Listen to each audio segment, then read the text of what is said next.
Reserve um tempinho para você e descubra uma nova maneira de ver o mundo, agora no Sintonia Alternativa. No programa de hoje você acompanha a segunda parte da entrevista com a médica antroposófica Tânia Álvares e saiba como a antroposofia estuda e trata os problemas humanos. No Sintonia Ecologia, a arquitetura entra na onda da sustentabilidade. Agora pegue lápis e papel e anote o nosso novo endereço na internet: www.sintoniaalternativa.com.br. Você pode assistir o programa no site a qualquer hora do dia e da noite e ainda ler artigos e notícias sobre filosofia, ciência, ecologia, religião, cultura e qualidade de vida. E agora, a pedido dos nossos telespectadores, vamos exibir novamente a matéria especial que produzimos sobre a Cabala. Você também pode tirar dúvidas e dar sugestões escrevendo para o nosso e-mail. Anote aí, fale conosco @sintoniaalternativa.com.br. A Cabala é uma das formas de misticismo mais praticadas no mundo moderno. Os estudiosos acreditam que a decodificação dos textos antigos revelará as respostas aos maiores mistérios da vida. Há ainda os que advertem que esta prática mística guarda perigos ocultos. Cabala significa, de acordo com uma tradução mais objetiva, aquilo que é recebido e que não pode ser conhecido apenas através da ciência ou da busca intelectual.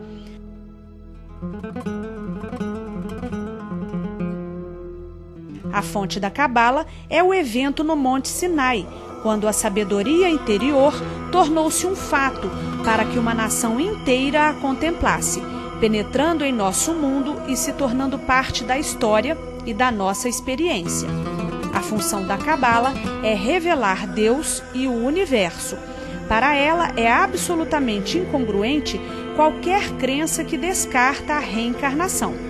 A Cabala é o nome que o ocultismo recebe no judaísmo, mas não se confunde com ele. E apesar de tão próximos, são diferentes. A Cabala complementa o judaísmo místico, assim como o sufismo complementa o islamismo místico. O Pentateuco é a base da religião judaica, a Torá ou lei, que tem por seu suposto autor Moisés, e a Cabala é apresentada como o instrumento para decodificar a lei.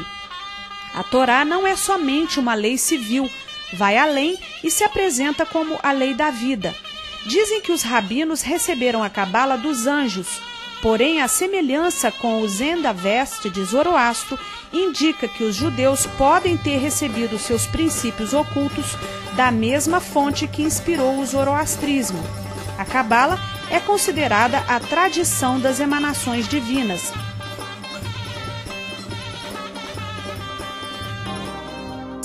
E não podemos falar de Cabala sem citar o Zohar. O livro do esplendor, como é denominado, é a sua coluna vertebral. Assim como o Talmud, o Zohar abarca as manifestações do espírito judaico, mas enquanto o primeiro é essencialmente uma obra sobre a lei judaica, com vislumbres de misticismo, o segundo é um trabalho místico que aborda algumas leis da Torá. Mas o livro do esplendor não se opõe à autoridade do Talmud. Os dois se complementam como um caminho único rumo a uma vida significativa. A Cabala se relaciona diretamente com a Bíblia e com os textos sagrados de todas as religiões. É uma sabedoria cósmica e universal. Em contrapartida, a Cabala é contra o sofrimento. A pessoa, na sabedoria da Cabala, deve caminhar tendo prazer a cada instante. Caso contrário, renega o seu Criador e não o justifica. Tudo o que ocorre serve para nos corrigir e nos elevar. Nunca nos encontramos estagnados ou em situação de não desenvolvimento. A Cabala, enquanto uma busca pelo transcendental, deve ser estudada a partir dos 40 anos. Segundo os antigos adeptos, isto porque a sua mística tem a ver com aspectos profundos da personalidade E esta tradição de estudar a partir dos 40 existe porque, teoricamente, a pessoa está mais estruturada psicologicamente para o perfeito entendimento do lado oculto das coisas. A Cabala é um sistema metafísico através do qual o iniciado ou buscador conhecerá Deus e o universo. Deus, dentro do judaísmo, preenche e contém o universo. É conhecido como Ein Sof, ou o infinito. O Zohar, ou Livro do Esplendor, é a fonte de inspiração e sabedoria para os iniciados que ousam adentrar nos segredos da Cabala. Seus principais focos são a teosofia e a conduta humana, e em raras ocasiões discute-se de forma explícita a meditação ou a experiência mística. Para a Cabala, a árvore da vida é um mapa para se entender a manifestação de Deus, o Deus que saiu de si mesmo, se desdobrou para criar o universo. E na linguagem mágica da Cabala, quando a criação se fez, no momento em que Ra provocou a vibração de Ma, compondo o mundo da emanação, surgiu o mundo das vibrações, mundo da criação, onde as coisas existentes começaram a surgir em obediência ao princípio da natureza cétupla, e cuja representação gráfica é a árvore da vida, onde a realidade se apresenta em 10 dimensões, representada pelas 10 esferas, sefiras. Elas funcionam como canais através dos quais a luz do mundo infinito chega ao mundo físico, alimentando tudo o que existe. Cada sefira é um aspecto da natureza de Deus. Explicam os adeptos da Cabala que sem a prática diária não se alcança a sabedoria. Ser sábio e espiritualizado não significa ser pobre, não ter família ou ter uma vida difícil e ruim. Ser espiritualizado significa ser capaz de trazer toda a sabedoria para o dia a dia, aplicando-a nas situações rotineiras.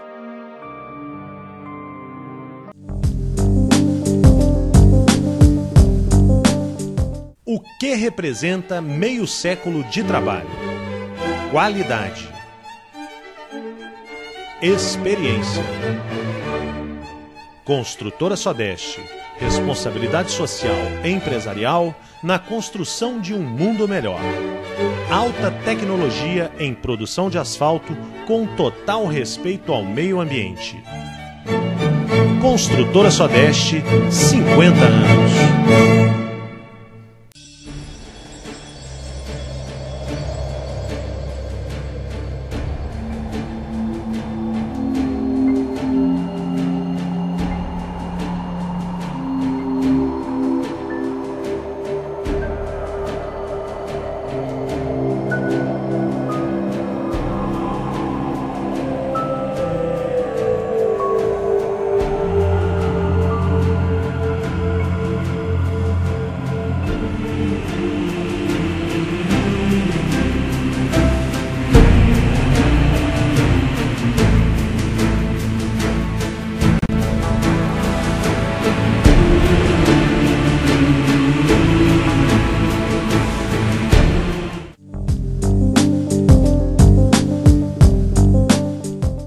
No programa da semana passada, apresentei para você aí de casa a doutora Tânia Álvares, médica nefrologista e estudiosa da antroposofia, a ciência espiritual criada por Rudolf Steiner no início do século XX e que mostra um dos caminhos possíveis para se atingir a tão discutida e almejada evolução espiritual. Acompanhe agora a segunda parte da entrevista com a Tânia. Ela explica o que é a medicina e a psicologia antroposófica. A psicologia antroposófica, ela vai estudar bastante esse corpo emocional, sem perder de vista o corpo físico, o corpo vital e essa consciência. Então ela vai trabalhar com os arquétipos, porque na antroposofia nós estudamos o homem como um microcosmos. A gente estuda que os órgãos, toda a forma humana é a internalização do zodíaco, de forças zodiacais e forças planetárias, associadas também com os elementos da natureza. Então, nos temperamentos humanos, nós vemos os temperamentos, os 4 temperamentos, também olhando para os elementos. Cada temperamento, ele corresponde a um elemento. A diferença do psicólogo antroposófico com o médico é que o médico ele vai lidar bem com a questão física e vital. Então, ele vai estar observando que aquelas emoções, aquele tipo de pensamento, aquele estresse gerado pelo dia a dia naquele paciente está desvitalizando, está interferindo no sono, está tirando a energia, está deixando alguns órgãos e alguns sistemas mais suscetíveis e vai trabalhar em cima disso. O psicólogo, ele já se encarrega de estar atuando nestas questões. Então, por quê? Que sentimento é esse? Que estresse é esse? Por que esse ser humano reage desta maneira, com esse estresse, com essa preocupação, com esse medo, com essa angústia ou essa ira, diante dos acontecimentos da vida? Então, por que isso? E aí ele pega essa história desse ser humano, como é que foi o desenvolvimento desse ser humano, né? Como é que foram os primeiros 7 anos de vida, depois dos 7 aos 14 anos, dos 14 aos 21 anos, quer dizer, como que foi a constituição desses corpos, né? Como é que foram os hábitos? A criança, nos primeiros anos de vida, nos primeiros 7 anos, ela aprende por imitação. Depois ela aprende pelo que ela habitua a fazer, né? Depois ela começa a buscar ao seu redor, principalmente no pai, na mãe, na família, um herói, um exemplo, né? Então, como que se deu esse processo nessa pessoa? Quais foram as questões que lhe aconteceram? Por que ela está reagindo assim? Então, o psicólogo ele vai avaliar as questões emocionais no momento atual, mas sempre buscando a compreensão do que aconteceu antes e estar trazendo também os arquétipos, né? Então, cada ser humano ele tem um temperamento, ele tem um caráter, ele tem qualidades emocionais que lhe servem para que ele faça aquilo que ele veio fazer, né? Então, é dentro desta análise, o psicólogo vai buscar quem é essa individualidade, quais são as qualidades que esta pessoa veio desenvolver e o que está distorcido nisto e o porquê disto. Agora, a própria medicina tradicional ela já se aproxima disso aí, né? Através da psicossomática, das doenças com fundamento no estresse, não é isso? Sim. Penso que o que diferencia é realmente que a medicina antroposófica vai trazer bem a questão do espírito, né? Ela vai sempre trazer o entendimento que existe um eu, uma instância divina e superior que é eterna, que vem trabalhar a transformação desta alma, que traz questões individuais, ancestrais, para serem transformadas. Então, penso eu que o que diferencia a antroposofia das demais ciências é justamente a ênfase no espírito, nessa questão de como essa essência espiritual, esse ser espiritual vai operar as transformações no físico, no vital e no emocional desse ser ao longo da sua vida. Como é feito o trabalho aqui em Uberlândia? Nós trabalhamos com consultas médicas, onde se tem a proposta de estar ampliando a visão, trabalhando com a revitalização, entendendo a causa verdadeira das doenças que sempre se encontra em questões emocionais e espirituais. Trabalhamos com meditações de cura, onde nós temos grupos onde nós lemos um livro de Rudolf Steiner sobre o conhecimento dos mundos superiores. Ele mostra um caminho, como através do pensar você pode estar harmonizando o sentir e tendo realmente atitudes na vida que estão de acordo com a sua verdade interior. Então, nós estudamos fazendo esse caminho e depois do estudo, nós temos a meditação de cura, que nós utilizamos uma técnica de visualizações para treinar o primeiro estágio que Steiner coloca como desenvolvimento espiritual, que seria a capacidade do ser humano de captar imagens. Então, nessas meditações, as pessoas aprendem a estar trazendo imagens do inconsciente, imagens que revelam a verdade sobre si mesmo. Então, e depois disso, o primeiro passo é o desenvolvimento da capacidade de captar imagens, depois é de ter a inspiração, perceber o significado, o sentimento que está por trás da imagem, e depois ele chama de intuição, que é você... A intuição é aquele momento que você consegue parar o pensamento, chegar naquele ponto zero, encontrar com esse silêncio, né, essa divindade interior, e você é o fenômeno, né? Então, são passos do desenvolvimento que a gente faz aqui. E temos também muitos cursos de autodesenvolvimento que não são apenas da antroposofia, porque a proposta da antroposofia é ser um centro livre de ciências espirituais, onde se possa integrar várias áreas do conhecimento e das tradições, né? Um centro ecumênico mesmo. Então, nós temos vários cursos relacionados a cura e autodesenvolvimento. Então, dentro da medicina vibracional, então nós damos cursos de Reiki, Magnified Healing, Light Healing, que são terapias de cura energética. Nós temos cursos de florais, nós temos o xamanismo, né, que também é uma forma de cura, também através da penetração nesse inconsciente, buscando imagens, né, por técnicas de imaginativas e também utilizando os elementos da natureza.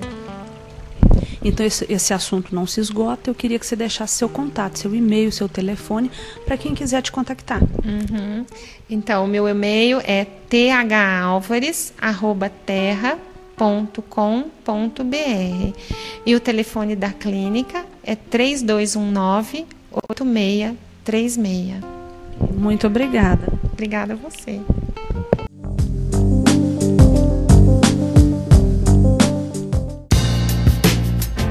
Beleza. Sofisticação. Atendimento classe A.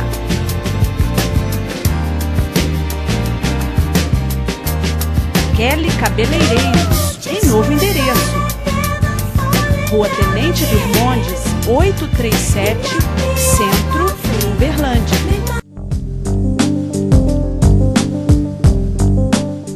A arquitetura entra na onda da sustentabilidade e mostra que é possível, com economia e bom gosto, construir casas ecologicamente corretas.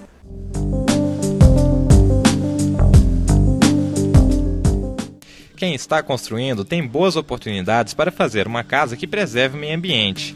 Diversos materiais já usam os recursos naturais de maneira mais inteligente e sem pesar no bolso. Em todo o mundo, empreendimentos sustentáveis estão dando o exemplo. É o caso de um condomínio na Inglaterra carbono neutro, ou seja, que controla suas emissões de gás carbônico. O prédio usa técnicas simples, mas muito eficientes. A construção conserva a maior quantidade de calor possível. Com isso, o consumo cai para apenas 10% do que gasta uma casa normal. Os eletrodomésticos têm baixo consumo de água e o líquido é aproveitado onde for possível. Desse modo, a média de uso dos moradores é menor que a metade da média britânica. Aqui em Uberlândia também existem iniciativas notáveis. Em uma ação da OPA, Organização para a Proteção Ambiental, moradores do residencial Campo Alegre receberam apoio para implantar 50 aquecedores solares de baixo custo.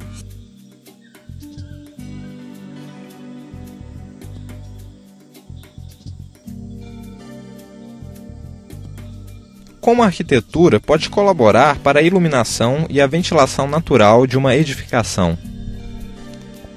Bom, o arquiteto ele pode ser peça fundamental no projeto para diminuir o uso da energia artificial, promovendo aberturas zenitais, que são aberturas que vêm da parte superior, e aberturas laterais, que são as janelas. São elementos que podem contribuir muito na iluminação interna. Então, o centro, por exemplo, de uma edificação, geralmente tem onde tem menos luz. Então, você usando domos, aberturas zenitais, que seriam parte que vem de iluminação superior, ela ilumina naturalmente esses espaços, ocorrendo então ali uma iluminação gratuita, né? De graça. Agora, do contrário, o uso da lâmpada, da energia, te daria um custo final do mês e final também dos nossos reservatórios muito infeliz. Agora, aberturas laterais, a gente tem que promover também a troca do vento, né, do ar, que vai circular em ventilação cruzada por aberturas que promovem essa troca do ar interno da casa, que promove a saúde a quem vive ali. Qual é a importância de se ter uma árvore próxima à sua residência? Nossa, a gente fica doidinho para achar um lote que tem várias árvores, até no lugar certo, para não ter que cortar nenhuma. Há profissionais que orientam o corte delas por um projeto. Há certas necessidades, sim. Agora, nós temos que ver que a árvore, principalmente como contribuição do fator de conforto ambiental, nós temos uma árvore, ela é equivalente, à sombra dela, equivalente a 20.000 BTU, equivalente a um ar-condicionado. Quando você corta uma árvore, você está tirando esse resultado. Então imagine você tendo uma cidade arborizada.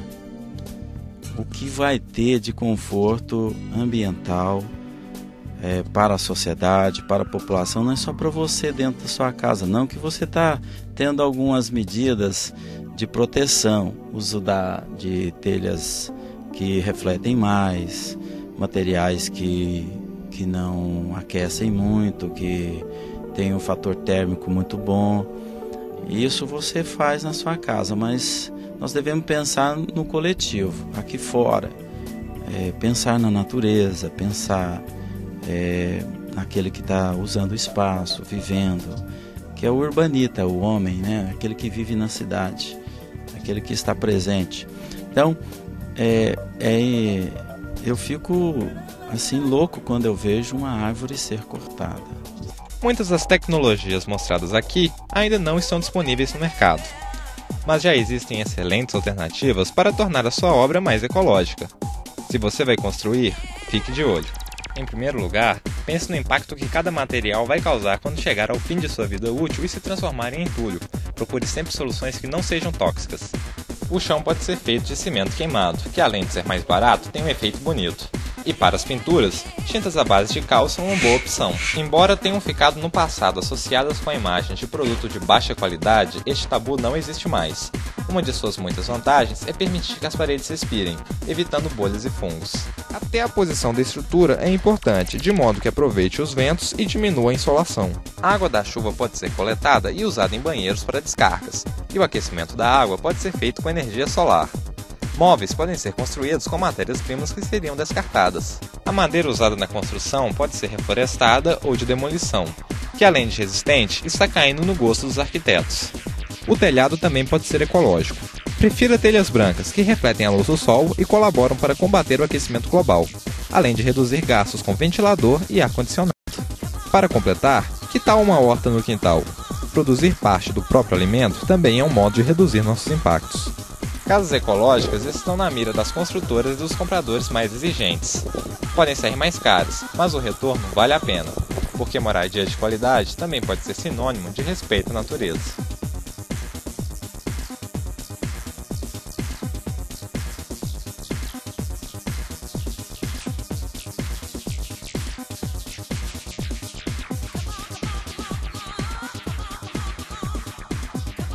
E o Sintonia Alternativa quer ajudar você na busca do autoconhecimento. Você não está sozinho nesta jornada.